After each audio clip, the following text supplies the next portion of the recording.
अगर आपके एग्जाम में इस तरह का क्वेश्चन आ जाता है, जैसे कि आपका पीसीएस एग्जाम में भी पूछा जाता है इस तरह का क्वेश्चन, एसएससी हुआ, रेलवे, इस तरह का क्वेश्चन जो पूछा जाता है, तो आपको पता रहना चाहिए इसका इजी तरीका, ठीक है।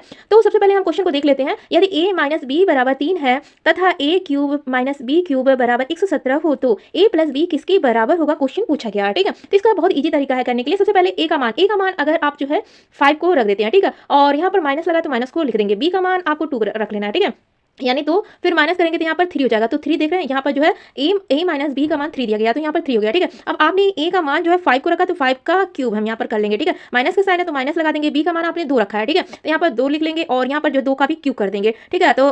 तो यहाँ पर हम क्या करेंगे, फिर 5 का आपको जो है क्यूब पता रहना चाहिए, ठीक है। तो 5 का क्यूब जो है 125 होता है, तो 125 को लिख लेंगे, ठीक है। फिर माइनस लगा देंगे। फिर 2 का क्यूब आपको पता रहना चाहिए, 2 का क्यूब आपका 8 होता है, ठीक है। अब फिर इसे माइनस कर देंगे, ठीक है। माइनस करेंगे तो आपका 117 हो जाएगा, जो कि आपका यहाँ पर दिया गया है ए क्यूब माइनस बी क्यूब का मान 117 दिया गया है, ठीक है। अब आपको बताना है ए प्लस बी का, ठीक है। ए प्लस बी का आपको बताना है। तो आपने ए का मान जो 5 को रखा है और बी का मान आपने 2 रखा है, ठीक है। अब यहाँ पर प्लस का साइन है तो यानी कि यहाँ पर 7 हो जाएगा, ठीक है। यही क्वेश्चन जो आपका बहुत ईजी था। वैसे तो आप देखते ही सॉल्व कर सकते थे इस क्वेश्चन को, ठीक है। ऐसे ही आपको ये क्वेश्चन सॉल्व होगा एग्जाम में आ जाता है, ठीक है। अगर हमारी वीडियो पसंद आएगा तो फ्रेंड्स वीडियो को एक लाइक कर दीजिएगा। अगर आपने सब्सक्राइब नहीं अभी तक किया है तो सब्सक्राइब भी जोर से कर लीजिएगा। मिलते हैं नेक्स्ट वीडियो में।